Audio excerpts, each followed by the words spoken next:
গ্রাম নিয়ে আলোচনা করা হয়, ঠিক কিনা বলি? রচনার নাম যদি হয়ে থাকে গাভী, তাহলে সেই রচনার মধ্যে অন্য কোনো বিষয় নিয়ে আলোচনা করা হয় না, বরং রচনার শুরু থেকে শেষ বাক্য পর্যন্ত গাভী নিয়েই আলোচনা করা হয়। কিন্তু মহাগ্রন্থ আল কোরআনের সূরা সমূহের নামকরণ করার ক্ষেত্রে তৎকালীন আরবের একটা রীতিকে অনুসরণ করা হয়েছে। রাসূলুল্লাহ সাল্লাল্লাহু আলাইহি ওয়াসাল্লামের উপর যখন মহাগ্রন্থ আল কোরআন যখন আল্লাহ তাআলা নাযিল করেছেন, ওই সময় পুরো আরব সমাজের মধ্যে সেই জাহিলি যুগে কবিতার ব্যাপক প্রচলন ছিল। তো সেই কবিতার নামকরণ করা হতো কবিতার মধ্য থেকে বিশেষ একটি শব্দ দিয়ে, যেই শব্দটি শোনা মাত্রই গোটা কবিতা একজন ব্যক্তি বুঝতে পারত। যেমন মহাগ্রন্থ আল কোরআনে একটি সূরার নাম হচ্ছে সূরাতুল মাইদা। মাইদা শব্দের অর্থ হচ্ছে দস্তরখান। সবাই আমার সাথে বলেন, মাইদা শব্দের অর্থ কি? তাহলে এই সূরাকে মাইদা বলে নামকরণ করার অর্থ এটা নয় যে এই সূরার প্রথম আয়াত থেকে সর্বশেষ আয়াত পর্যন্ত শুধু দস্তরখান নিয়ে আলোচনা করা হয়েছে। বিষয়টি কি এমন নয়, বরং এই সূরাকে মাইদা বলে নামকরণ করার অর্থ হচ্ছে এই সূরার মধ্যে সেই মাইদা সংক্রান্ত বিখ্যাত ঘটনাটি আলোচনা করা হয়েছে। যেমন মহাগ্রন্থ আল কোরআনের দ্বিতীয় সূরার নাম হচ্ছে সূরাতুল বাকারা। বাকারা শব্দের অর্থ হচ্ছে গাভী। তাহলে এই সূরাকে গাভী বলে নামকরণ করার অর্থ কি এটা যে এই সূরার প্রথম আয়াত থেকে সর্বশেষ আয়াত পর্যন্ত শুধুমাত্র গাভী নিয়ে আলোচনা করা হয়েছে? বিষয়টি কি এমন? বরং এই সূরাকে বাকারা গাভী বলে নামকরণ করার অর্থ হচ্ছে এটা যে এই সূরা হচ্ছে এমন এক সূরা যেই সূরার কোন এক বিশেষ অংশে আল্লাহ তাআলা গাভী সংক্রান্ত সেই বিখ্যাত ঘটনাটি আলোচনা করেছেন। অতএব মুহতারাম হাজিরিন, তো আমরা সূরা লোকমান থেকে আমরা আলোচনা করব। তো লোকমানে হাকিম কে ছিলেন? লোকমানে হাকিমের নিবাস এবং তার সময়কাল, কোন সময়ে তিনি এই পৃথিবীতে আগমন করেছেন, এ বিষয়ে বিভিন্ন রকমের মতামত পাওয়া যায়। কোন কোন বর্ণনা মতে লোকমানে হাকিম তিনি ইয়ামেনের অধিবাসী ছিলেন। কোন এলাকার অধিবাসী ছিলেন? এবং হযরত হুদ আলাইহিস সালামের সমসাময়িক একজন নেককার বান্দা ছিলেন। হুদ আলাইহিস সালামের সাথে যে সকল ঈমানদার বান্দারা আল্লাহ তাআলার আযাব থেকে মুক্তি পেয়েছিলেন, তাদের অন্যতম একজন ছিলেন লোকমান আল হাকিম। আবার কোন কোন মুফাসসির ব্যাখ্যা করেছেন যে লোকমান আল হাকিম তিনি হাবাসার অধিবাসী ছিলেন। আব্দুল্লাহ ইবনে আব্বাস রাদিয়াল্লাহু আনহু তিনি লোকমান আল হাকিম সম্পর্কে বলেছেন যে কানা আবদান হাবশিয়ান নবিয়ান, যে লোকমান আল হাকিম তিনি একজন কৃষ্ণাঙ্গ হাবশি গোলাম ছিলেন। তিনি নওবার অধিবাসী ছিলেন। তিনি তার মনিবের জন্য বন থেকে কাঠ কেটে এনে বাজারে বিক্রি করতেন। তো তিনি যে নওবা এলাকার অধিবাসী ছিলেন, সেই নওবা অঞ্চলটি হচ্ছে বর্তমান মিশরের দক্ষিণে সুদানের একটি পাহাড় আছে। সেই সুদানের সেই পাহাড়ের পার্শ্ববর্তী একটি অঞ্চল, যে অঞ্চলটির নাম হচ্ছে নওবা। আর সেই নওবা নামক অঞ্চলে লোকমান আল হাকিম জন্মগ্রহণ করেছেন। বিখ্যাত রাসূল সাল্লাল্লাহু আলাইহি ওয়াসাল্লামের সাহাবী আব্দুল্লাহ ইবনে জুবাইর রাদিয়াল্লাহু আনহু তিনি একদিন নবী সাল্লাল্লাহু আলাইহি ওয়াসাল্লামের আরেকজন বিশিষ্ট সাহাবী জাবির ইবনে আব্দুল্লাহ রাদিয়াল্লাহু আনহুকে জিজ্ঞাসা করেছেন, মান কাহা ইলাইকুম ফি শা'নি লোকমান, যে লোকমান আল হাকিম সম্পর্কে আপনি কি জানেন, আপনি আমাকে বলেন। তখন জাবির ইবনে আব্দুল্লাহ রাদিয়াল্লাহু আনহু তিনি বলেছেন যে কানা কাসীরান আফতাসু মিনান নওবা, যে লোকমান আল হাকিম তিনি এমন একজন ব্যক্তি ছিলেন যিনি দৈহিক অবকাঠামোর দিক দিয়ে একেবারে খাটো ছিলেন, যার কানগুলো বড় ছিল এবং গায়ের রং একেবারে কালো ছিল। কিন্তু লোকমান আল হাকিমের গায়ের রং কালো হলে কি হবে? লোকমান আল হাকিম যখন কথা বলতেন, এমন প্রজ্ঞাপূর্ণ কথা বলতেন, তার মনে পর্যন্ত অবাক হয়ে যেত। আল্লাহু আকবার। একদিন লোকমান আল হাকিমকে তার মনিব ডেকে বললেন, একটি তাকে বকরি দিলেন। সেই বকরিটি দিয়ে লোকমান আল হাকিমকে তার মনিব নির্দেশ দিলেন যে ইযবাহ লানা হাযিহিস শাহ, তোমাকে এই বকরিটি দিয়ে দিলাম, এই বকরিটি জবাই করে ফাআখরিজ আতয়াবা মুদগাতাইনি ফিহা, তোমাকে এই বকরিটি দিয়ে দিলাম, বকরিটি তুমি জবাই করবে এবং জবাই করার পর বকরির দেহের মধ্য থেকে সবচেয়ে উৎকৃষ্ট দুটি অঙ্গ তুমি কেটে নিয়ে আসবে। ফাযাবাহা শাহ, লোকমান আল হাকিম সেই বকরিটিকে জবাই করলেন। ওয়া আখরাজাল লিসান ওয়াল কলব, বকরিটিকে জবাই করার পর সেই বকরির জিহ্বা এবং বকরির যে হৃদয় আছে, হাড়, এই দুইটা অঙ্গ কেটে মনিবের কাছে নিয়ে আসলেন। এর কিছুদিন পরে লোকমান আল হাকিমকে তার মনিব আবার একটি বকরি দিয়ে নির্দেশ দিলেন যে ইযবাহ লানা হাযিহিস শাহ, তুমি এই বকরিটিকে এখন জবাই করবে।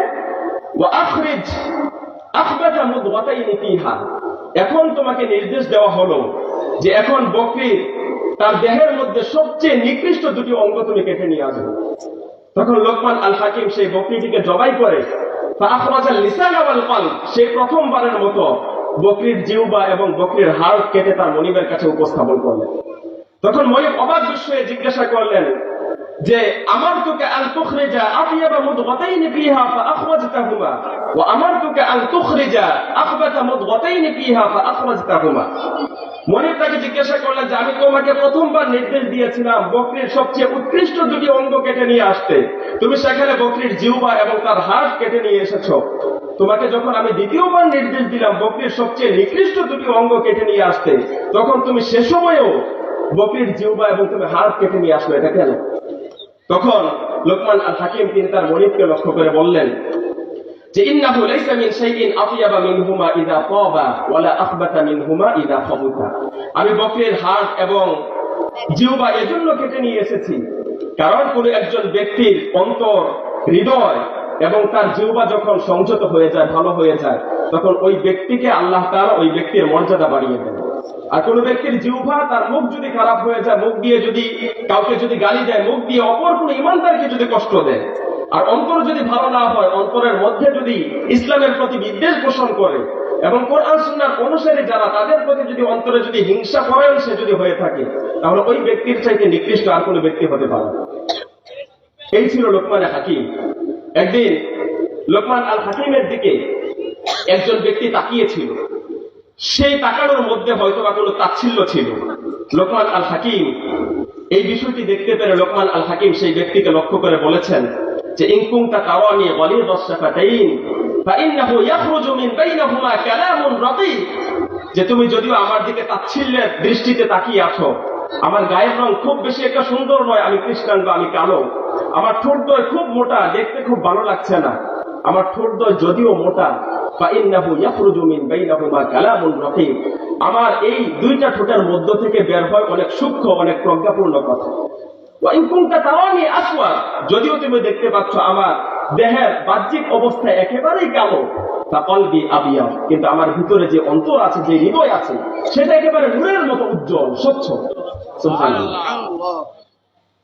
ইমাম আউজাঈ রাহিমাহুল্লাহ তিনি বর্ণনা করেছেন যে আব্দুর রহমান ইবনে হারমানা রাহিমাহুল্লাহ আমাকে একটি ঘটনা শুনিয়েছেন যে জাআ আসওয়াদ ইলা সাঈদ ইবনে আল-মুসাইয়্যিব রাহিমাহুল্লাহ, বিখ্যাত তাবেঈ সাঈদ ইবনে আল-মুসাইয়্যিব রাহিমাহুল্লাহর কাছে একজন কৃষ্ণাঙ্গ ব্যক্তি এসেছেন। তো সেই কৃষ্ণাঙ্গ কালো ব্যক্তিকে দেখে সাঈদ ইবনে আল-মুসাইয়্যিব রাহিমাহুল্লাহ বলেছেন লা তাহজান মিন আজলি আন্নাকা আসওয়াদ, ও কৃষ্ণাঙ্গ ব্যক্তি, তোমার গায়ের রং কালো, এজন্য তুমি কখনো দুঃখিত হবে না। ফাইন্নাহু কানা মিন আখিয়ারিন নাসি সালাসাতুন মিনাস সুদান, কারণ এই পৃথিবীতে আল্লাহর তিনজন শ্রেষ্ঠ বান্দা ছিলেন যাদের গায়ের রং কালো ছিল, কিন্তু আল্লাহর কাছে তারা পৃথিবীতে সবচেয়ে শ্রেষ্ঠ বান্দা হিসেবে বিবেচিত ছিলেন। সুবহানাল্লাহ। সেই শ্রেষ্ঠ কৃষ্ণাঙ্গ কালো তিনজন ব্যক্তির নামগুলো কি আপনারা জানতে চান কি চান না? কারা কারা জানতে চান হাত উঁচু করে দেখান। ঠিক আছে। সেই সাঈদ ইবনে আল-মুসাইয়্যিব রাহিমাহুল্লাহ তিনি বললেন যে পৃথিবীতে শ্রেষ্ঠ আল্লাহর প্রিয় ভাজন তিনজন কালো ব্যক্তি যারা ছিলেন, তাদের মধ্য থেকে সর্বপ্রথম যিনি কৃষ্ণাঙ্গ ব্যক্তি ছিলেন, তিনি ছিলেন আউয়ালু মুআজ্জিনি রাসূলিল্লাহ সাল্লাল্লাহু আলাইহি ওয়াসাল্লাম, ইসলামের সর্বপ্রথম মুআজ্জিন বিলাল ইবনে রাবাহ রাদিয়াল্লাহু আনহু, যার গায়ের রং একেবারে কালো ছিল। কিন্তু বিলাল ইবনে রাবাহ রাদিয়াল্লাহু আনহুর গায়ের রং কালো হলে কি হবে, আল্লাহ তাআলা তাকে এমন মর্যাদা দিয়েছিলেন, পবিত্র বাইতুল্লাহর ছাদে দাঁড়িয়ে আযান দেওয়ার সেই সৌভাগ্য আল্লাহ তাআলা বিলাল ইবনে রাবাহ রাদিয়াল্লাহু আনহুকে দান করেছেন। এবং বিলাল ইবনে রাবাহ রাদিয়াল্লাহু আনহু তিনি ছিলেন ইসলামী ইতিহাসের সেই উজ্জ্বল সোনালী নক্ষত্র, যার কণ্ঠে উচ্চারিত আহাদ আহাদ শব্দ পৃথিবীর সমস্ত জুলুমের উপর বিজয় ঘোষণা করেছিল, যার পরিচয় ছিল একজন সামান্য দাস, কিন্তু ইসলাম এবং ঈমানের বদৌলতে আল্লাহ তাআলা তাকে সেই দাসত্ব থেকে মুক্তি দিয়েছেন। এমনকি রাসূলুল্লাহ সাল্লাল্লাহু আলাইহি ওয়াসাল্লাম তিনি যখন মিরাজের সফর থেকে যখন ফিরে এসেছেন, আবু হুরায়রা রাদিয়াল্লাহু আনহু তিনি হাদিসটি বর্ণনা করেছেন যে ক্বালা নবী সাল্লাল্লাহু আলাইহি ওয়াসাল্লাম আলি বিলাল ইবনে রাবাহ ইনদা সালাতিল ফজর, সেই মিরাজের সফর থেকে ফিরে আসার পরে ফজরের সালাতের সময় রাসূল সাল্লাল্লাহু আলাইহি ওয়াসাল্লাম বিলাল রাদিয়াল্লাহু আনহুকে ডেকে বললেন যে ইয়া বিলাল হাদিসনি বিআমালিন আমিলতাহু ফিল ইসলাম ফাইন্নী সামিআতু দাফানা আলাইকা ফিল জান্নাহ, যে হে বিলাল, তুমি ইসলাম ধর্ম গ্রহণের পরে এমন কি আমল করো যে আমলের ব্যাপারে তুমি আল্লাহর কাছে রহমতের আশা করতে পারো, কারণ তুমি এমন কি আমল করো সেটা আমাকে বলো, কারণ ফাইন্নী সামিআতু দাফানা আলাইকা ফিল জান্নাহ, আমি জান্নাতের মধ্যে আল্লাহ তাআলা আমাকে যখন নিয়ে গিয়েছেন সেই জান্নাতের মধ্যে আমি তোমার জুতার পায়ের আওয়াজ শুনতে পেয়েছি। সুবহানাল্লাহ। বিলাল ইবনে রাবাহ পৃথিবীতে হাঁটেন, কিন্তু বিলাল ইবনে রাবাহ রাদিয়াল্লাহু আনহু পায়ের জুতার আওয়াজ সেই জান্নাতের মধ্যে শোনা যায়। কেমন মর্যাদা দিয়েছেন! দেখতে কি খুব সুন্দর ছিলেন? গায়ের রং একেবারেই কালো ছিল। তো সাঈদ ইবনুল মুসাইয়্যিব রাহিমাহুল্লাহ সেই কৃষ্ণাঙ্গ ব্যক্তিকে বললেন যে ইসলামে শ্রেষ্ঠ তিনজন ব্যক্তির মধ্যে থেকে সর্বপ্রথম কৃষ্ণাঙ্গ ব্যক্তি ছিলেন বিলাল রাদিয়াল্লাহু আনহু, আর দ্বিতীয় আরেকজন ব্যক্তি ছিলেন, তিনি ছিলেন ওমর ইবনুল খাত্তাব রাদিয়াল্লাহু আনহুর গোলাম মাহজা ইবনু সালেহ রাদিয়াল্লাহু আনহু। মাহজা ইবনু সালেহ রাদিয়াল্লাহু আনহু তিনি হচ্ছেন ইসলামের ইতিহাসে সর্বপ্রথম শহীদ কৃতদাস। কৃতদাস গোলামদের মধ্য থেকে সর্বপ্রথম শাহাদাত বরণ করেছেন মাহজা ইবনু সালেহ রাদিয়াল্লাহু আনহু। এমনকি সেই বদর যুদ্ধের সময় যে সকল ঈমানদারেরা শাহাদাত বরণ করেছেন, সেই শাহাদাত বরণকারী সাহাবীদের মধ্যে সর্বপ্রথম যিনি শাহাদাত বরণ করেছেন বদর যুদ্ধে, তিনি ছিলেন মাহজা ইবনু সালেহ রাদিয়াল্লাহু আনহু। তো সাঈদ ইবনুল মুসাইয়্যিব রাহিমাহুল্লাহ তিনি সেই কৃষ্ণাঙ্গ ব্যক্তিকে বললেন যে পৃথিবীতে যে তিনজন ব্যক্তি কালো ছিলেন কিন্তু আল্লাহর কাছে অনেক শ্রেষ্ঠ ছিলেন, তাদের মধ্যে প্রথম ব্যক্তি ছিলেন কে? সবাই বলেন, প্রথম ব্যক্তি কে ছিল? বিলাল ইবনে রাবাহ। দ্বিতীয় কৃষ্ণাঙ্গ শ্রেষ্ঠ ব্যক্তি ছিলেন মাহজা ইবনে সালেহ।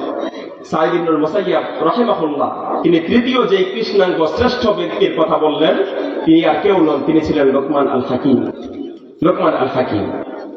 মুহতারাম হাজিরিন, তো সেই লোকমান আল হাকিম তিনি পৃথিবীতে এমন কি কাজ করেছেন যেটার কারণে আল্লাহ তাআলা শত সহস্র হাজার বছর পরেও মহাগ্রন্থ আল কোরআনের মধ্যে লোকমান আল হাকিমের কথা আলোচনা করেছেন।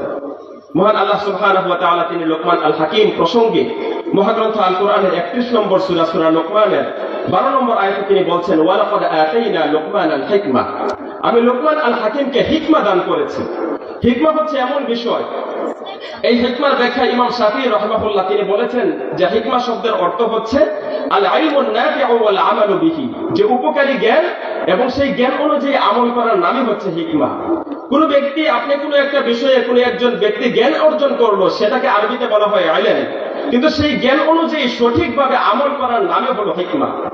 এই কারণে ইমাম শাফিঈ রাহিমাহুল্লাহ তিনি মহাগ্রন্থ আল কোরআনে হিকমা শব্দের ব্যাখ্যা তিনি করেছেন যে হিকমা হচ্ছে রাসূল সাল্লাল্লাহু আলাইহি ওয়াসাল্লামের সুন্নাহ। ওয়া ইউআল্লিমুহুমুল কিতাবা ওয়াল হিকমা, যে রাসূল সাল্লাল্লাহু আলাইহি ওয়াসাল্লাম এই পৃথিবীতে আগমনের যে উদ্দেশ্য, সেটার অন্যতম উদ্দেশ্য ছিল তিনি মানুষদেরকে আল্লাহর কোরআন শিখাবেন, ওয়াল হিকমা এবং রাসূলের সুন্নাহ শিখাবেন। ইমাম শাফিঈ রাহিমাহুল্লাহ এবং আমাদের পূর্বসূরীরা এখানে হিকমা দ্বারা রাসূল সাল্লাল্লাহু আলাইহি ওয়াসাল্লামের সুন্নাহকে বুঝতেন, কারণ রাসূল সাল্লাল্লাহু আলাইহি ওয়াসাল্লামের গোটা জীবন তার সুন্নাহ ছিল হিকমায় পরিপূর্ণ। তো এখানে লক্ষণীয় বিষয় হচ্ছে সূরা লোকমানের 12 নম্বর আয়াতে সর্বপ্রথমে আল্লাহ তাআলা যে বিষয়টি বলছেন যে ওয়ালাকাদ আতাইনা লোকমানাল হিকমা, আমি লোকমানকে হিকমা দান করেছি। এবার সবাই আমার প্রশ্নের জবাব দেন যে লোকমান আল হাকিম তিনি কি তার নিজের যোগ্যতায় এই গুণ অর্জন করতে পেরেছেন, নাকি আল্লাহ তাআলা তাকে এই গুণাবলী দান করেছেন? আল্লাহ তাআলা। তো এখান থেকে আমাদের জন্য শিক্ষা যে পৃথিবীতে আমাদের যত মেধা যোগ্যতা এগুলো আমরা নিজেরা অর্জন করতে পারিনি, বরং এগুলো আমাদেরকে কে দিয়েছেন? এই আয়াত থেকে আমাদের জন্য সর্বপ্রথম শিক্ষা যে পৃথিবীতে আমরা যা কিছু অর্জন করি, যত সফলতাই আসে, এগুলো আমাদের নিজেদের যোগ্যতায় নয়, বরং এগুলো আমাদেরকে তৌফিক দেন কে? আল্লাহ সুবহানাহু ওয়া তাআলা। এই কারণে মহাগ্রন্থ আল কোরআনে আল্লাহ সুবহানাহু ওয়া তাআলা বলছেন, ওয়া মা বিকুম মিন নি'মাতিন ফামিনাল্লাহ, তোমাদের কাছে যত নিয়ামত আছে সমস্ত নিয়ামত একজনের পক্ষ থেকে, তিনি কে? আল্লাহ। এই কারণে রাসূলুল্লাহ সাল্লাল্লাহু আলাইহি ওয়াসাল্লাম প্রত্যেকদিন ফজরের পরে সকাল বেলায় তিনি সর্বপ্রথমে একটি দোয়া পড়তেন যে আল্লাহুম্মা মা আসবাহা বি মিন নি'মাতিন আও বি আহাদিন মিন খালকিকা ফামিনকা ওয়াহদাক, যে হে আল্লাহ, এই মুহূর্তে আমার কাছে আপনার পক্ষ থেকে যত নিয়ামত আছে, এমনকি সমস্ত সৃষ্টিজীবের কাছে যত নিয়ামত আছে, আমার কাছে যত নিয়ামত আছে, সমস্ত সৃষ্টিজীবের কাছে যত নিয়ামত আছে, ফামিনকা ওয়াহদাক, এই সমস্ত নিয়ামত একমাত্র আপনারই পক্ষ থেকে, ফালাকাল হামদু, সুতরাং সমস্ত নিয়ামতের জন্য আপনার প্রশংসা, ওয়ালাকা শুকরু, এবং সমস্ত নিয়ামতের জন্য আপনার শুকরিয়া। সুবহানাল্লাহ। অতএব এই পৃথিবীতে একজন ব্যক্তি যা কিছু অর্জন করবে, শিক্ষা দীক্ষা থেকে নিয়ে শুরু করে চাকরি, সম্পদ, যা কিছু অর্জন করবে, সেখানে একজন ঈমানদারের দৃঢ় বিশ্বাস থাকবে এগুলো আমি আমার নিজের মেধা যোগ্যতায় অর্জন করতে পারিনি, বরং এগুলো আমাকে দিয়েছেন কে? আল্লাহ সুবহানাহু ওয়া তাআলা। এই সূরা লোকমানের 12 নম্বর আয়াতের সর্বপ্রথম বাক্য ওয়ালাকাদ আতাইনা লোকমানাল হিকমা, এখান থেকে আমাদের জন্য শিক্ষা যে পৃথিবীতে যা কিছু অর্জন করব এগুলো নিজেদের যোগ্যতায় নয়, বরং কে দান করেন? আল্লাহ। এরপরে মহান আল্লাহ সুবহানাহু ওয়া তাআলা তিনি বলছেন যে আনিশকুর লিল্লাহ, আচ্ছা লুকমান আল হাকিম কে আল্লাহ তাআলা যে হিকমত দান করেছেন, এই হিকমতের ব্যাপারে আল্লাহ তাআলা কোরআনের অন্য জায়গা বলছেন, ইউতিল হিকমাতা মাইয়াশা, আল্লাহ তাআলা এই প্রজ্ঞা, এই গুণ সমস্ত মানুষকে দেন না। ইউতিল হিকমাতা মাইয়াশা, আল্লাহ তাআলা এই হিকমত, এই প্রজ্ঞাপূর্ণ জ্ঞান আল্লাহ তাআলা তার বান্দাদের মধ্য থেকে যাদেরকে ইচ্ছা তাদেরকে কেবলমাত্র দান করেন। তার মানে হলো প্রজ্ঞা হচ্ছে এমন এক গুণ, এই গুণাবলী কি আল্লাহ তাআলা সবাইকে দেন নাকি যাকে ইচ্ছা তাদেরকেই দেন? যাদেরকে ইচ্ছা তাদেরকেই দেন। এই কারণে এই আয়াতের পরবর্তী অংশে বলছেন, ওয়া মা ইউতাল হিকমাতা ফাকাদ উতিয়া খায়রান কাসীরা, যাকে হিকমত দান করা হলো তাকে বিরাট বড় অনেক প্রভূত কল্যাণ দান করা হলো। তবে লোকমান আল হাকিমকে আল্লাহ তাআলা যে হিকমত দান করেছেন, এটা এমন এক গুণ, এমন এক বৈশিষ্ট্য যেটা আল্লাহ তাআলা সবাইকে দেন। আচ্ছা, লোকমান আল হাকিমকে যে আল্লাহ তাআলা এমন একটি বিশেষ গুণ দান করেছেন, এখন লোকমান আল হাকিমের জন্য করণীয় কি সবাই বলেন তো? আল্লাহ তাআলার পক্ষ থেকে আমরা যখন কোনো নিয়ামত প্রাপ্ত হই তখন আমাদের জন্য করণীয় কি? সবাই জবাব দেন, জোরে বলতে হবে। অতএব নিয়ামত প্রাপ্তির পরে একজন ঈমানদারের জন্য করণীয় কি? আল্লাহ তাআলা শুকরিয়া আদায় করা। এই কারণে আল্লাহ তাআলা এখানে এটাই বলছেন, ওয়ালাকাদ আতাইনা লুকমানাল হিকমা, আমি লোকমানকে হিকমত দান করেছি। এখন আপনারাই বলেছেন লোকমানের জন্য করণীয় কি? আল্লাহ তাআলা শুকরিয়া আদায় করা। আর আল্লাহ তাআলা সেটাই বলছেন, ওয়ালাকাদ আতাইনা লুকমানাল হিকমা, আমি লোকমানকে হিকমত দান করেছি, আনিশকুর লিল্লাহ। সুতরাং এই হিকমত, এই গুণাবলী দান করার কারণে হে লোকমান, তুমি আল্লাহর শুকরিয়া আদায় করো। সুবহানাল্লাহ, কত চমৎকার কোরআন! কোরআনের একটি বাক্যের সাথে অপর আরেকটি বাক্যের কত চমৎকার মিল। যে লোকমান আল হাকিমকে আল্লাহ তাআলা হিকমত দান করেছেন, এখন লোকমানের জন্য করণীয় আল্লাহর শুকরিয়া আদায় করা। আল্লাহ সেটাই বলছেন, আনিশকুর লিল্লাহ, যে তুমি আল্লাহর শুকরিয়া আদায় করো। হযরত সুহাইব ইবনে সিনান রাদিয়াল্লাহু আনহু তিনি একটি হাদিস বর্ণনা করেছেন, যে হাদিসটি সহিহ বুখারীতে এসেছে। সহিহ বুখারীর হাদিস নং 2999। সুহাইব ইবনে সিনান রাদিয়াল্লাহু আনহু তিনি বলছেন যে, আজাবান লিআমরিল মুমিন, এই পৃথিবীতে ঈমানদারের যত কাজ, সমস্ত কাজ বিস্ময়কর, আশ্চর্যজনক। ঈমানদারের সমস্ত কাজের ব্যাপারে রাসূল সাল্লাল্লাহু আলাইহি ওয়াসাল্লাম বিস্ময় প্রকাশ করেছেন। সেটা কেন? এরপরে রাসূল সাল্লাল্লাহু আলাইহি ওয়াসাল্লাম বলছেন, ইন্না আমরাহু কুল্লাহু লাহু খায়র, একজন ঈমানদারের জীবনে সুখ দুঃখ হাসি কান্না সবকিছু তার জন্য কল্যাণকর। সুবহানাল্লাহ, এটা কাদের জন্য? ঈমানদারদের জন্য। ঈমানদারের জীবনে সুখ দুঃখ হাসি কান্না সবকিছু তার জন্য কল্যাণকর।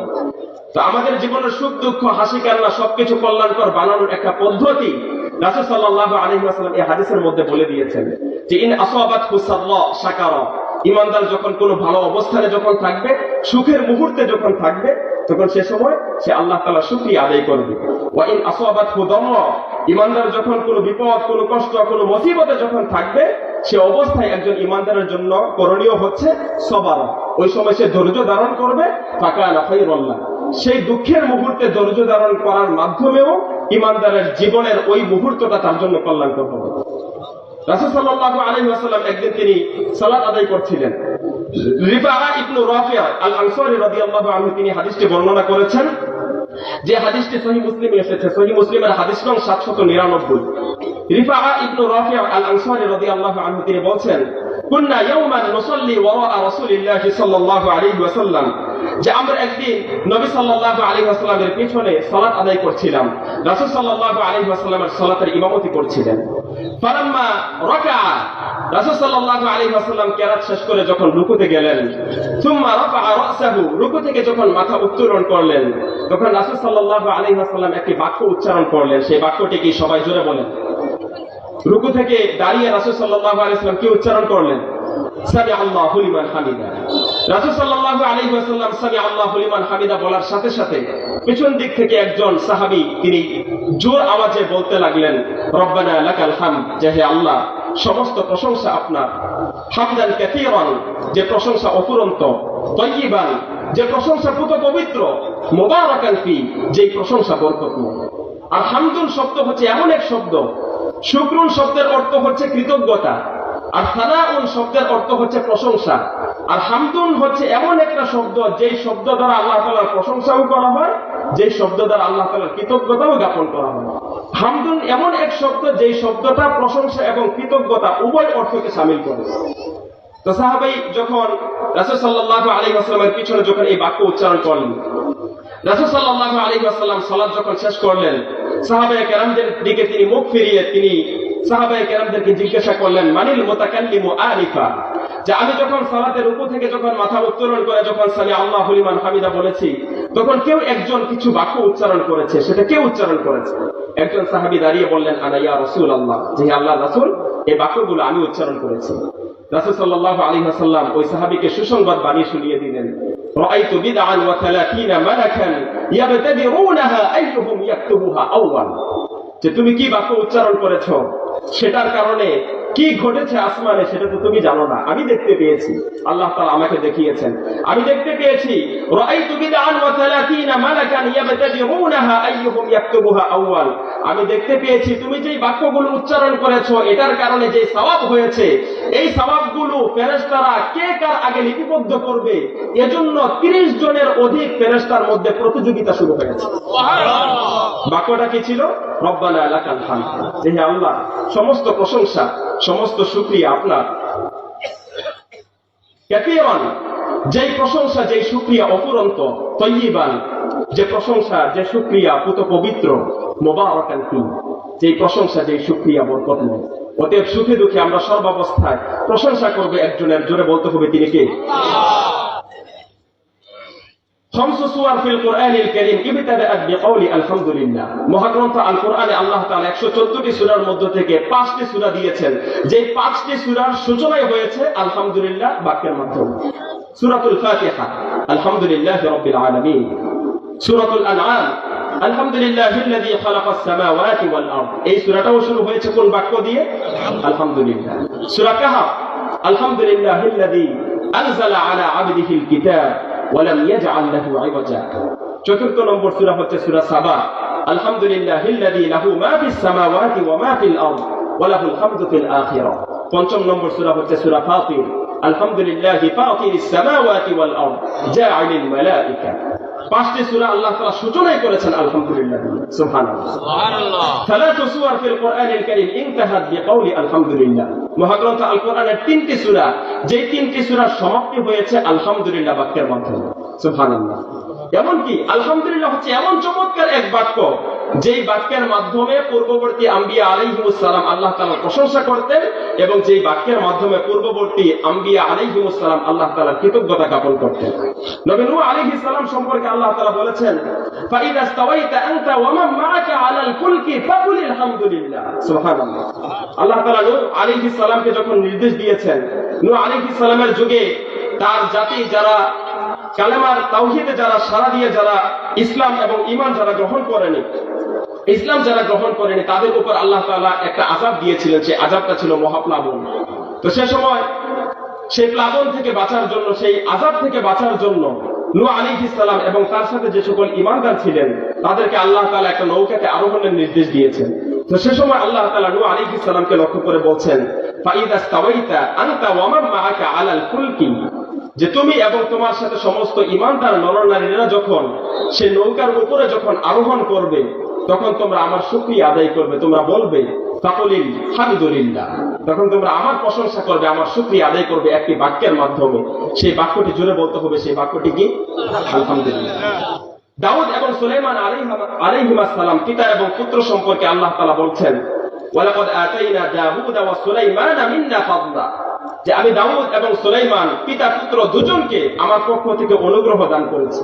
এবার আপনারাই আমার প্রশ্নের জবাব দেন, যদি পিতা এবং পুত্র দুইজন নবীকে আল্লাহ তাআলা যে অনুগ্রহ দান করেছেন, এখন তাদের জন্য কি করা উচিত? শুকরিয়া আদায় করা উচিত। তো সেই শুকরিয়ার বাক্য আল্লাহ তাআলা শিখিয়ে দিয়েছেন, যে তারা দুজনে আল্লাহ তাআলা কিভাবে কোন বাক্য দিয়ে শুকরিয়া আদায় করেছিলেন। যে ওয়ালাকাদ আতাইনা দাউদা ওয়া সুলাইমানা মিন্না ফাদলা, যে আমি দাউদ এবং সুলাইমান আলাইহিস সালামকে আমার পক্ষ থেকে অনুগ্রহ দান করেছি।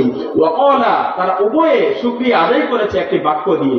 ওয়া ক্বালা আলহামদুলিল্লাহ, তারা উভয়ে শুকরিয়া আদায় করেছে, তারা বলেছে আলহামদুলিল্লাহ।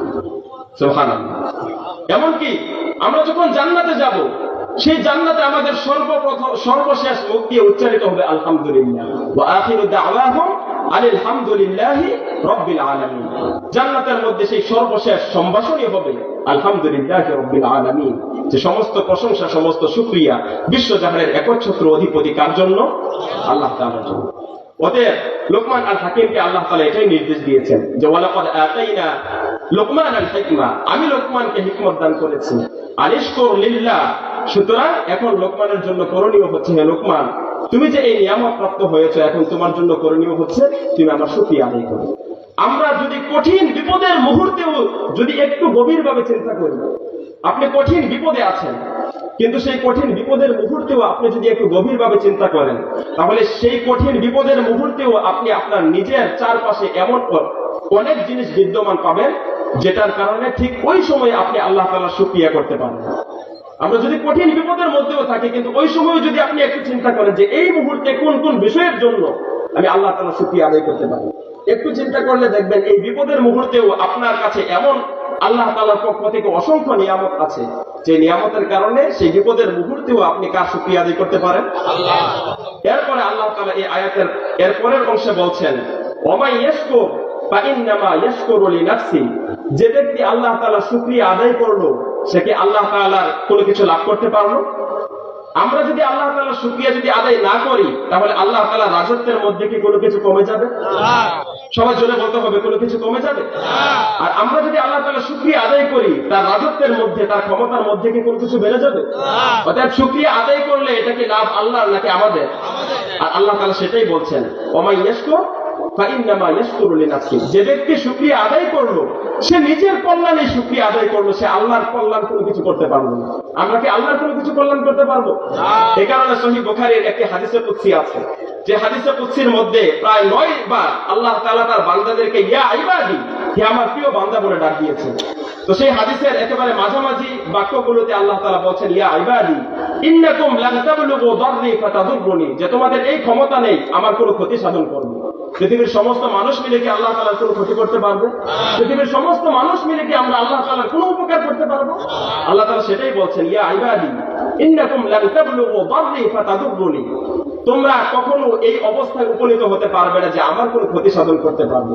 ওয়ালান তাবলুগু নাফঈ ফাতানফাউনি, আবার তোমরা কখনো এই অবস্থায় উপনীত হতে পারবে না যে তোমরা আমার উপকার করবে, তোমাদের উপকারে আমি উপকৃত হব। এটা কি কখনো সম্ভব? তারপরে আল্লাহ তাআলা বলছেন, লাউ আন্না আউওয়ালাকুম ওয়া ইনসাকুম ওয়া জিন্নাকুম কানু আলা আতকা কলবি রাজুলিন ওয়াহিদিন মিনকুম মা যাদা যালিকা ফি মুলকি শাইআ, তোমাদের সমস্ত মানুষ এবং সমস্ত জিন জাতি সবাই মিলে যদি একেবারে তাকওয়াবান পরহেজগার মুত্তাকি যদি হয়ে যায়, মা যাদা যালিকা ফি মুলকি শাইআ, তোমাদের এই নেক আমল, তোমাদের এই তাকওয়া আমার রাজত্বের মধ্যে কোনো কিছু বৃদ্ধি করতে পারবে না। লাউ আন্না আউওয়ালাকুম ওয়া আখিরাকুম ওয়া ইনসাকুম ওয়া জিন্নাকুম কানু আলা আফজারি কলবি রাজুলিন ওয়াহিদ মা নাকাসা যালিকা ফি মুলকি শাইআ। এই হাদিসের পরের অংশে আল্লাহ তাআলা এই হাদিসে কুদসিতে বলছেন যে তোমাদের সমস্ত মানুষ, সমস্ত জিন জাতি সবাই মিলে সবাই যদি একেবারে পাপিষ্ঠ হয়ে যায়, সবাই যদি কোনো নেক আমল না করে, শুধু পাপ কাজ যদি সবার মাধ্যমে যদি সংগঠিত হয়, মা নাকাসা যালিকা ফি মুলকি শাইআ, তোমাদের এই পাপ কাজও আমার রাজত্বের মধ্যে কোনো কিছু কমাতে পারবে না। এই কারণে আল্লাহ তাআলা এটাই বলছেন, ওয়া মান ইয়াশকুর ফাইন্নামা ইয়াশকুরু লিনাফসি, যে ব্যক্তি শুকরিয়া আদায় করলো, সে সরাসরি কার শুকরিয়া আদায় করলো? এরপরে আল্লাহ তাআলা বলছেন, ওয়া মান কাফারা ফাইন্নাল্লাহা গনিয়্যুন হামিদ, কেউ যদি আল্লাহ তাআলার শুকরিয়া যদি আদায় না করে, ফাইন্নাল্লাহা গনিয়্যুন, আল্লাহ তাআলা বান্দার শুকরিয়ার প্রতি কি কোনো মুখাপেক্ষী? আমাদের পক্ষ থেকে শুকরিয়ার কি আল্লাহ তাআলার কোনো প্রয়োজন আছে? শুকরিয়া আদায় করলে লাভ কাদের? নিয়ামত বাড়িয়ে দিবেন কাদের জন্য? আমাদের জন্য। অতএব আল্লাহ রাজত্বের মধ্যে কোনো কিছু বাড়বেও না, কোনো কিছু কমবেও না। আর আল্লাহ তাআলা এর পরের অংশে এটাই বলছেন, ওয়া মান কাফারা, কেউ যদি আল্লাহ তাআলার কৃতজ্ঞতা যদি জ্ঞাপন না করে, শুকরিয়া যদি না করে, ফাইন্নাল্লাহা গনিয়্যুন, আল্লাহ তাআলা তার বান্দার সেই শুকরিয়ার প্রতি তিনি মুখাপেক্ষী নন। হামিদ, কেউ যদি আল্লাহ তাআলার প্রশংসা নাও করে, তিনি নিজ থেকে নিজ গুণে তিনি প্রশংসিত। ঠিক কিনা বলুন? আল্লাহ তাআলা সেটাই বলছেন, ফাইন্নাল্লাহা গনিয়্যুন, আল্লাহ তাআলা বান্দার শুকরিয়ার প্রতি মুখাপেক্ষী নন। হামিদ, কেউ তার শুকরিয়া আদায় না করলেও তিনি নিজ গুণের কারণে, নিজ বৈশিষ্ট্যের কারণে তিনি নিজ থেকেই কি প্রশংসিত। এরপরে আল্লাহ তাআলা লোকমান আল হাকিম তিনি তার সন্তানকে যে উপদেশ দিয়েছিলেন সেই বিষয়টি বলছেন, ওয়া ইয ক্বালা লুকমানু লিবনিহি ওয়া হুয়া ইয়াইয়ুহু ইয়া বুনাইয়া লা তুশরিক বিল্লাহ। লোকমান আল হাকিম তিনি তার সন্তানকে লক্ষ্য করে বলছেন, ইয়া বুনাই, হে আমার প্রিয় সন্তান। কত চমৎকার কথা বলেছেন। এখানে প্রত্যেক পিতার জন্য এখানে উপদেশ রয়েছে, প্রত্যেক পিতাদের জন্য এখানে শিক্ষার উপকরণ রয়েছে। আর সেটা হলো, পিতারা যখন সন্তানদেরকে যখন উপদেশ দিবেন কর্কশ ভাষায়, খুব কঠোর ভাষায়, উপদেশ দিবেন না, বরং খুব নরম ভাষায় সন্তানকে কাছে ডেকে আদর স্নেহ করে তাকে বুঝাবেন, তাকে নসিহত করবেন। এটা হচ্ছে লোকমান আল হাকিমের এই আলোচনা থেকে আমাদের জন্য শিক্ষা। ইয়া বুনাই, তিনি বলেছেন, হে আমার প্রিয় সন্তান, কত স্নেহ এবং দরদ মাখা কণ্ঠে তিনি তার সন্তানকে উপদেশ দিয়েছেন। সর্বপ্রথম তিনি তার সন্তানকে উপদেশ দিয়েছেন, লা তুশরিক বিল্লাহ, তুমি আল্লাহর সাথে শিরিক করবে না। তাহলে এখানেও প্রত্যেক পিতামাতার জন্য শিক্ষার উপকরণ রয়েছে। সেটা হচ্ছে সন্তানকে পিতামাতা যখন উপদেশ দিবেন, সেখানে সর্বপ্রথমে আল্লাহর তাওহীদ এবং একত্ববাদের বিষয়ে উপদেশ দিবেন। এবং সন্তানকে যখন পিতামাতা যখন কোনো কিছু শিখাবেন, সর্বপ্রথমে আল্লাহ তাআলার পরিচয়, ঈমান এবং আকীদা সম্পর্কে তার সন্তানকে শিখাবেন। এটা হচ্ছে প্রত্যেক মুসলমান ঈমানদার বাবা মায়ের জন্য এখানে সর্বপ্রথম শিক্ষা। লোকমান আল হাকিম তিনি কি দুনিয়াবী কোনো বিষয়ে তার সন্তানকে উপদেশ দিয়েছেন? সর্বপ্রথমে উপদেশ দিয়েছেন আল্লাহ তাআলার একত্ববাদের দিকে তিনি তার সন্তানকে আহ্বান করেছেন। শিরক থেকে বিরত থাকার জন্য তিনি তার সন্তানকে উপদেশ দিয়েছেন। এমনকি সন্তানকে যুক্তি দিয়ে সেই বিষয়টা উপস্থাপন করেছেন যে ইন্না শিরকা লাযুলমুন আযীম, যে পৃথিবীতে সবচেয়ে বড় জুলুম হচ্ছে শিরক। কারণ কোন একজন ছেলে সে যদি তার পিতাকে বাবা না বলে, পিতাকে যদি অস্বীকার করে, অন্য কোনো ব্যক্তিকে যদি পিতা বলে, তাহলে কি এটা ইনসাফ নাকি জুলুম? অতএব লোকমান আল হাকিম তিনি তার সন্তানকে উপদেশ দিয়েছেন। উপদেশ দেওয়ার ক্ষেত্রে তিনি সেখানে যুক্তি উপস্থাপন করেছেন যে ইন্না শিরকা লাযুলমুন আযীম, যে নিশ্চয়ই পৃথিবীতে সবচেয়ে বড় জুলুম হচ্ছে শিরক। অতএব হে আমার প্রিয় সন্তান, তুমি শিরক থেকে বিরত থাকো। এরপরে আল্লাহ সুবহানাহু ওয়া তাআলা তিনি বলছেন, ওয়াসাইনাল ইনসানা বিওয়ালিদাইহি, আচ্ছা শিরক থেকে বিরত থাকা, আল্লাহর প্রতি দৃঢ় বিশ্বাস স্থাপন করা, এটা হক কার? আল্লাহ তাআলা। এরপরে আল্লাহ তাআলার হকের পাশাপাশি আল্লাহ তাআলা এখানে পিতামাতার হকের বিষয়টি আলোচনা করেছেন। সেটা হচ্ছে ওয়াসাইনাল ইনসানা বিওয়ালিদাইহি, আমি মানুষকে তাদের পিতামাতার প্রতি সদাচরের আমি নির্দেশ দিয়েছি। হামালাতহু উম্মুহু ওয়াহনান আলা ওয়াহন, কারণ একজন সন্তানকে তার মা দুর্বলতার উপর দুর্বলতায় পেটের মধ্যে বহন করেছে। কারণ একজন মায়ের গর্ভে একজন সন্তান যত বড় হতে থাকে, মা তত দুর্বল হতে থাকে, ঠিক কিনা বলেন? এমনকি ডাক্তাররা গবেষণা করে বলেছেন যে একজন সন্তান যখন ভূমিষ্ঠ হবে, পৃথিবীতে যখন আসবে, মায়ের যখন প্রসব বেদনা যখন শুরু হয়, সেই প্রসব বেদনাকে তারা তুলনা করেছেন যে আমাদের শরীরের কোনো জায়গায় যদি ফ্র্যাকচার হয়, শরীরের কোনো একটা হাড় যদি ভেঙে যায়, শরীরের কোনো একটা অংশের একটা হাড় যদি একবার যদি ভেঙে যায়, যেই ব্যথা অনুভব হবে, সেই ব্যথাকে যদি 20 গুণ যদি বৃদ্ধি করা হয়, সেই প্রসব বেদনার ব্যথা সেই 20 গুণ হাড় ভাঙার চাইতে অনেক বেশি। এটা তো ডাক্তাররা গবেষণা করে বলেছেন। কিন্তু প্রসব বেদনা যে ব্যথা, এটা তো ডাক্তাররা শুধুমাত্র কল্পনা করে বলেছেন। কিন্তু সেই ব্যথা পৃথিবীর কোনো ব্যক্তি অনুভব করতে পারবে না। এটা একমাত্র সেই মায়েরাই অনুভব করতে পারবেন যারা এই ব্যথা অনুভব করেছেন, ঠিক কিনা বলেন? এই কারণে আল্লাহ তাআলা বলছেন, হামালাতহু উম্মুহু ওয়াহনান আলা ওয়াহন, যে মা দুর্বলতার উপর দুর্বলতাকে স্বীকার করে মা তাকে পেটে বহন করেছে। এই পৃথিবীতে আল্লাহ সুবহানাহু ওয়া তাআলা মহাগ্রন্থ আল কোরআনে পিতা এবং মাতাকে চাঁদ এবং সূর্যের সাথে তুলনা দিয়েছেন। কারণ নবী ইউসুফ আলাইহিস সালাম তিনি ছোটবেলায় স্বপ্ন দেখেছেন এবং সেই স্বপ্নের কথা তিনি তার পিতার কাছে বর্ণনা করেছেন যে ইন্নী রাআইতু আহাদা আশরান কাওকাবা ওয়াশ শামসা ওয়াল কমারা রাআইতুহুম সাজিদিন। ছোট্ট শিশুপুত্র ইউসুফ আলাইহিস সালাম তার পিতাকে লক্ষ্য করে বলেছেন যে হে আমার পিতা, আমি রাতের বেলা স্বপ্ন দেখেছি 11টি তারকারাজি, 11টি নক্ষত্র, একটি চন্দ্র এবং একটি সূর্য আমাকে সিজদা করছে। তাহলে এটার এই আয়াতের ব্যাখ্যায় মুফাসসিরিনে কেরাম বলেছেন যে এখানে চাঁদ দ্বারা দৃষ্টান্ত দেওয়া হয়েছে মাকে, চাঁদ দ্বারা বোঝানো হয়েছে তার মা, আর সূর্য দ্বারা বোঝানো হয়েছে বাবা। তাহলে বাবাকে আল্লাহ তাআলা এই কোরআনের মধ্যে, এই স্বপ্নের ঘটনার মধ্যে বাবাকে সূর্যের সাথে কেন তুলনা করেছেন আর মাকে চাঁদের সাথে কেন তুলনা করেছেন? কারণ একজন সন্তান যেন সুখে থাকে, একজন সন্তান যে কোনো তার জীবনে যেন সে যেন সফল হতে পারে, এজন্য সারাদিন সূর্যের আলোর মধ্যে বাবা সন্তানের জন্য কষ্ট করে পরিশ্রম করে অর্থের যোগান দেন। এজন্য বাবাকে তুলনা দিয়েছেন দিনের সূর্যের সাথে, আর মাকে তুলনা দিয়েছেন চাঁদের সাথে। সেটার কারণ হচ্ছে সন্তান যখন ছোট অবস্থাতে থাকে তখন বাবা সারাদিনের পরিশ্রমের ক্লান্তির কারণে ঘুমিয়ে যায়, কিন্তু সন্তান যখন বিছানায় যখন পেশাব করে দেয় অথবা দুধ পান করার জন্য যখন কান্নাকাটি করে, তখন সেই সন্তানের প্রতি মায়া এবং মহব্বতের কারণে সারা রাত্রি জাগরণ করে থাকেন কে? মা। চাঁদ যেরকম সারাদিন মানুষকে আলো দেয়, ঠিক তদ্রূপ আমাদের জীবনে আমাদের ছোটবেলা মায়েরা আমাদেরকে সেরকম আলো দিয়ে আমাদের পুরো রাতটাকে আলোকিত করেছেন, ঠিক কিনা বলেন? এই কারণে আল্লাহ তাআলা পিতাকে মহাগ্রন্থ আল কোরআনে সূর্যের সাথে তুলনা দিয়েছেন আর মাকে তুলনা দিয়েছেন চাঁদের সাথে। আব্দুল্লাহ ইবনে ওমর রাদিয়াল্লাহু আনহু তিনি একদিন দেখলেন যে একজন ব্যক্তি, আব্দুল্লাহ ইবনে ওমর রাদিয়াল্লাহু আনহু তিনি একদিন দেখলেন যে বাইতুল্লাহর মধ্যে ইয়ামানের একজন ব্যক্তি তিনি বাইতুল্লাহ তাওয়াফ করছেন।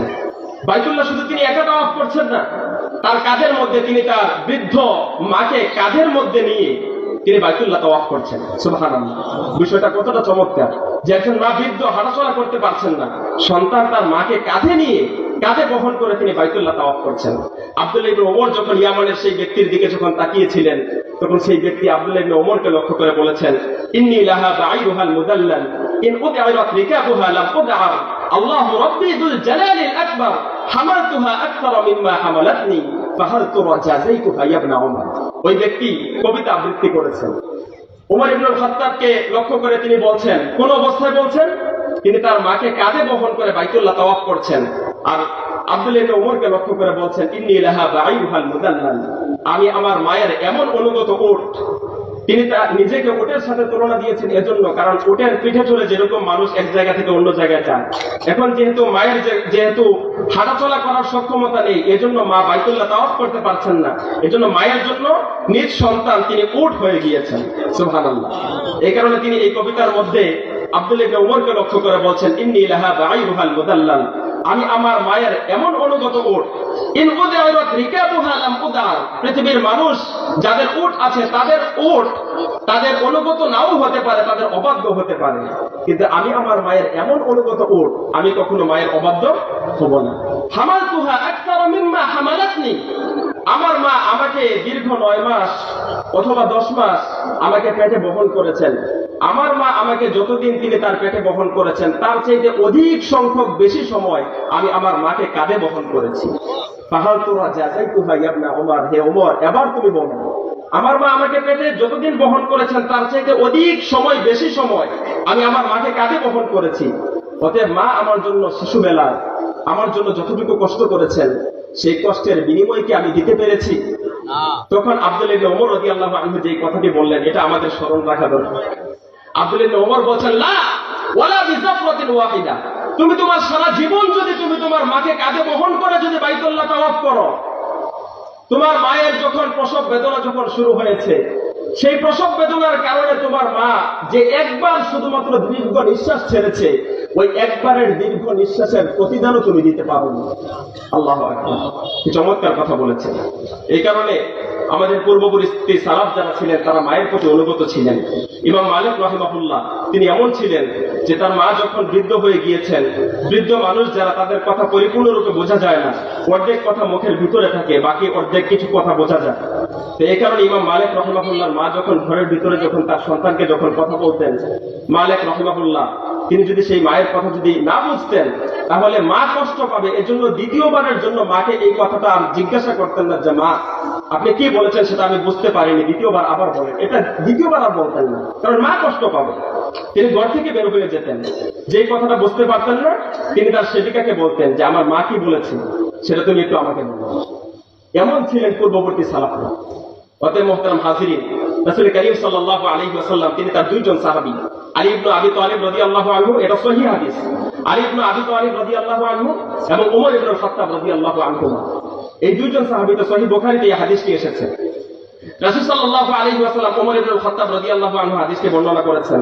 তিনি বলছেন, ইন্না খায়রাত তাবিঈনা রাজুলুন ইউকালু লাহু উওয়াইসুন ওয়া লাহু ওয়ালিদাতুন ওয়া কানা বিহি বায়াদুন ফামরুহু ফালইস্তাগফির লাকুম।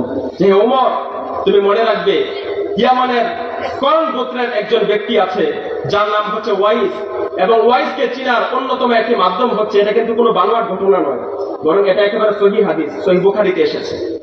তিনি রাসূল সাল্লাল্লাহু আলাইহি ওয়াসাল্লাম ওমর রাদিয়াল্লাহু আনহুকে বলেছেন, ইন্না খায়রাত তাবিঈনা রাজুলুন, যে তাবিঈদের মধ্য থেকে অন্যতম একজন ব্যক্তি আছে, ইউকালু লাহু উওয়াইসুন, যার নাম হচ্ছে ওয়াইস, ওয়া কানা বিহি বায়াদুন, এবং তার কুষ্ঠরোগ হয়েছিল, এটা হচ্ছে তাকে চিনার আলামত। ফামরুহু ফালইস্তাগফির লাকুম, অতএব তার সাথে যদি তোমাদের সাক্ষাতের যদি সুযোগ হয় তাহলে তার কাছে তোমরা অনুরোধ করবে যে তোমাদের জন্য যেন সেজন্য আল্লাহ তাআলার কাছে যেন ক্ষমা প্রার্থনা করে। সুবহানাল্লাহ। আপনি কি কথার ওজনটা বুঝতে পেরেছেন? দুইজন সাহাবী আলী ইবনে আবি তালিব, ওমর ইবনে খাত্তাব, এই দুইজন সাহাবীকে বলেছেন যে একজন তাবিঈ। আচ্ছা, তাবিঈদের মর্যাদা বেশি নাকি সাহাবীদের মর্যাদা বেশি? কত বেশি? শুধুমাত্র বেশি না, হাজার হাজার গুণ বেশি। অথচ দুইজন সাহাবীকে বলছেন যে এই তাবিঈর সাথে যদি তোমাদের যদি সাক্ষাৎ হয় ফালইস্তাগফির লাকুম, তার কাছে তোমরা অনুরোধ করবে সে যেন তোমাদের জন্য যেন আল্লাহর কাছে যেন ক্ষমা প্রার্থনা করে। এ কারণে ওমর ইবনে খাত্তাব রাদিয়াল্লাহু আনহুর শাসনামলে তিনি যখনই হজের মৌসুম আসতো তিনি খোঁজখবর নিতেন নিয়ে যে ইয়ামেন থেকে কারা এসেছে। তো প্রত্যেক বছর তিনি ইয়ামানের অধিবাসীদের খোঁজখবর নিতেন এবং তিনি লক্ষ্য রাখতেন যে ওয়াইস আল করনি সে এসেছে কিনা। তো কোনো একবার হজের মৌসুমে তিনি ইয়ামানের ব্যক্তিদেরকে ডাক দিলেন যে ইয়ামেন থেকে কারা এসেছেন, সবাই হাত উঠালো। এবার বললেন যে ইয়ামানের কোন গোত্র থেকে কারা এসেছেন। একজন ব্যক্তি দাঁড়িয়ে গেলেন, ওই ব্যক্তিকে জিজ্ঞাসা করলেন যে ওয়াইসকে কি আপনারা চিনেন? তখন তিনি বললেন যে হ্যাঁ, ওয়াইসকে আমি চিনি, তবে তাকে দিয়ে আপনার কি প্রয়োজন? তখন ওমর ইবনে খাত্তাব রাদিয়াল্লাহু আনহু বললেন যে প্রয়োজন কি সেটা পরে বলবো, আগে তুমি বলো সে কোথায়। বললেন যে ওয়াইস সে তো আরাফাতের ময়দানের দিকে দিয়েছে। তো আলী ইবনে আবি তালিব রাদিয়াল্লাহু আনহুকে সাথে নিয়ে ওমর ইবনে খাত্তাব রাদিয়াল্লাহু আনহু সে আরাফাতের ময়দানে চলে গেলেন। গিয়ে দেখলেন ওয়াইস ইবনে আমির আল করনি রাহিমাহুল্লাহ তিনি সেখানে সালাত আদায় করছেন। তারা সেখানে অপেক্ষা করলেন। সালাত যখন শেষ করলেন, ওয়াইস ইবনে আমির আল করনি রাহিমাহুল্লাহ তিনি তো ওমর ইবনে খাত্তাব এবং আলী ইবনে আবি তালিব রাদিয়াল্লাহু আনহুমাদেরকে চিনেন না। এবার আলী ইবনে আবি তালিব এবং ওমর ইবনে খাত্তাব রাদিয়াল্লাহু আনহুমা ওয়াইসকে জিজ্ঞাসা করলেন যে তোমার নাম কি? তখন তিনি বললেন যে আনা আব্দুল্লাহ, যে আমার পরিচয় হচ্ছে আমি আল্লাহর একজন বান্দা। এবার ওমর ইবনে খাত্তাব রাদিয়াল্লাহু আনহু রাগান্বিত হয়ে জিজ্ঞাসা করলেন যে আরে আমি তোমাকে এটা জিজ্ঞাসা করিনি, বরং তোমার মা তোমার কি নাম রেখেছে সেটা তুমি বলো। এবার তিনি বললেন আমার নাম ওয়াইস ইবনে আমির আল করনি। এবার আলী ইবনে আবি তালিব এবং ওমর ইবনে খাত্তাব রাদিয়াল্লাহু আনহুমা বললেন যে তুমি হাত উঠাও এবং আমাদের জন্য আল্লাহর কাছে দোয়া করো। ওয়াইস ইবনে আমির এই কথা শুনে তিনি চোখের পানি ছেড়ে দিলেন এবং তারা যখন পরিচয় দিলেন যে আমার পরিচয় হচ্ছে আলী ইবনে আবি তালিব আর উনার পরিচয় হচ্ছে খলিফাতুল মুসলিমিন ওমর ইবনে খাত্তাব, একথা শোনার সাথে সাথে ওয়াইস ইবনে আমির রাহিমাহুল্লাহ তিনি কাঁপতে শুরু করলেন। ওমর ইবনে খাত্তাব রাদিয়াল্লাহু আনহু তাকে সান্ত্বনা দিয়ে বললেন যে ওয়াইস হাত উঠাও আর আমাদের জন্য আল্লাহর কাছে ক্ষমা প্রার্থনা করো। তিনি কাঁদতে শুরু করলেন, চোখের পানি ছেড়ে দিয়ে বললেন যে আপনারা রাসূল সাল্লাল্লাহু আলাইহি ওয়াসাল্লামের শ্রেষ্ঠ দুজন সাহাবী, আপনারা আমার জন্য দোয়া করুন, আমি কেন আপনাদের জন্য দোয়া করব? এবার বললেন যে না, রাসূলুল্লাহ সাল্লাল্লাহু আলাইহি ওয়াসাল্লাম আমাদেরকে ওসিয়ত করেছেন যে তোমার সাথে যদি আমাদের যদি সাক্ষাৎ হয় তাহলে তোমার কাছে যেন আমরা যেন অনুরোধ করি যে তুমি আমাদের জন্য আল্লাহর কাছে ক্ষমা প্রার্থনা করো। কারণ তো ওয়াইস ইবনে আমির আল করনি রাহিমাহুল্লাহর এই মর্যাদার কারণ হচ্ছে তিনি তার মায়ের সেবা করতেন, তিনি তার কখনো মায়ের অবাধ্য হতেন না। অতএব মুহতারাম হাজিরিন, এখান থেকে আমাদের জন্য শিক্ষা হচ্ছে এই আয়াতের মধ্যে বলছেন ওয়াসাইনাল ইনসানা বিওয়ালিদাইহি, আমি মানুষদেরকে তার পিতামাতার সাথে সদ্ব্যবহারের নির্দেশ দিয়েছি। অতএব মুহতারাম হাজিরিন, আজকের আলোচনা থেকে সূরা লুকমান থেকে আমাদের জন্য সর্বপ্রথম শিক্ষা হচ্ছে প্রথম আয়াতের প্রথম অংশ থেকে বলেছেন ওয়ালাকাদ আতাইনা লুকমানাল হিকমা, আমি লোকমানকে হিকমত দান করেছি। এখান থেকে আমাদের জন্য শিক্ষা হচ্ছে আমাদের জীবনে সফলতা এবং যত মেধা যোগ্যতা যা কিছু হবে এখানে মনে করতে হবে সবকিছু কার পক্ষ থেকে হয়েছে? আল্লাহর পক্ষ থেকে হয়েছে। আর সব সময় সুখে দুঃখে বিপদে আপদে সব সময় আমরা শুকরিয়া আদায় করব কার? আল্লাহ। এটা হচ্ছে এই আয়াত থেকে দ্বিতীয় শিক্ষা। তৃতীয় শিক্ষা হচ্ছে আমরা যদি আল্লাহ তাআলার শুকরিয়া যদি আদায় করি তাহলে লাভ কাদের? আমাদের। এটা আমাদেরকে মনে রাখতে হবে। আর ওয়ামান কাফারা ফা ইন্নাল্লাহা গনিয়্যুন হামিদ। চতুর্থ শিক্ষা হচ্ছে আমরা যদি আল্লাহ তাআলার কৃতজ্ঞতা যদি জ্ঞাপন নাও করি কিন্তু আল্লাহ তাআলা তিনি নিজ থেকেই প্রশংসিত, তিনি আমাদের প্রশংসার কোনো মোকাবেক্ষী নন, বরং প্রশংসা করলে লাভ কাদের? আমাদের। এরপরে এই আয়াত থেকে পঞ্চম শিক্ষা হচ্ছে যে লোকমান আল হাকিম তিনি তার সন্তানকে সর্বপ্রথমে নসিহত করেছেন, উপদেশ দিয়েছেন, সেটা হচ্ছে আল্লাহর একত্ববাদের দিকে উপদেশ দিয়েছেন। এটা হচ্ছে পঞ্চম শিক্ষা, যে পিতারা তাদের সন্তানদেরকে সর্বপ্রথম ইসলামী আকীদা এবং তাওহীদের বিষয়টি শিক্ষা দিবেন। এবং সর্বশেষ শিক্ষা হচ্ছে, ষষ্ঠ শিক্ষা হচ্ছে যে পিতামাতার সাথে সদ্ব্যবহার করতে হবে। যে আলোচনাগুলো করা হলো এবং লোকমান আল হাকিমের যে প্রজ্ঞাপূর্ণ বাণী থেকে সূরা লুকমানের 12, 13 এবং 14 নম্বর আয়াত থেকে যে 6টি শিক্ষা আমরা পেলাম, আল্লাহ তাআলা এই শিক্ষাগুলো আমাদেরকে বাড়িতে নিয়ে যাওয়ার তৌফিক দান করুন। সকলে বলেন আমিন। নাসরুল মিনাল্লাহি ওয়া ফাতহুন করিব ওয়া মা আলাইনা ইল্লাল বালাগ। ওয়াসসালামু আলাইকুম।